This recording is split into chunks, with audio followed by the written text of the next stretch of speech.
এনসিপির তরফ থেকে জনাব নাহিদ বলেছিলেন যে তারা মনে করেন যে প্রশাসন এই মুহূর্তে বিএনপি হিসেবে বিএনপির তরফ থেকেও আবার পাল্টা অভিযোগ আনা হয়েছে। এছাড়াও দীর্ঘ সময় ধরে অভিযোগ ছিল যে 15 বছর ধরে প্রশাসনকে যেভাবে আওয়ামী লীগ তার প্রয়োজনে ব্যবহার করেছে সেখান থেকে আসলে প্রশাসনকে বের করে আনা সম্ভব হয়েছে কিনা, আপনার বিশ্লেষণটা কি? আমি মনে করি যে নাহিদ যে অভিযোগ করেছেন সেটার সত্যতা আছে। সত্যতা তো ডে ওয়ান থেকে প্রমাণিত।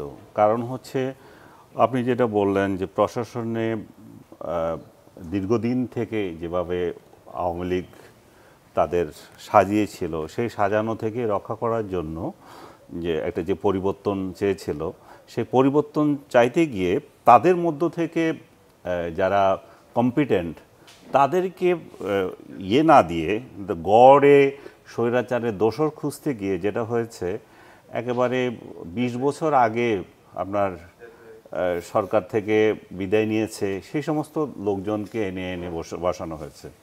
তো আপনি তো শুরু থেকেই এই নিরপেক্ষতা কার কতটুকু, দক্ষতা কতটুকু সেটা দেখেননি।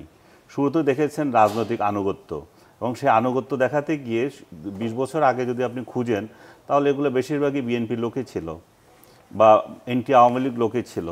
তো ওদেরকে এনে যদি বসান তো তাহলে তো এরকমই হবে।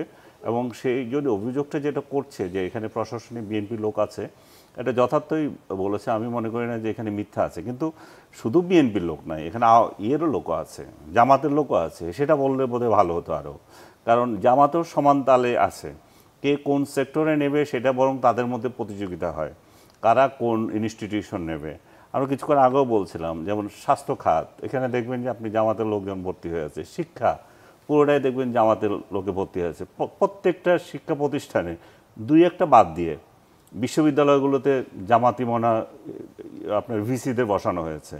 তো এরা ভাগ করে নিয়েছে, তুমি এটা নাও আমি এটা নাই।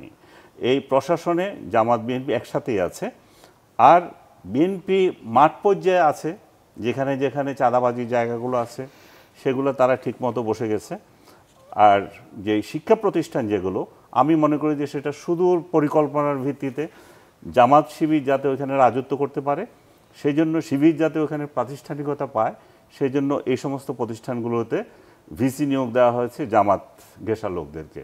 সো আমি নাহিদের যে অভিযোগ, আমি সেটাকে অমূলক মনে করি না।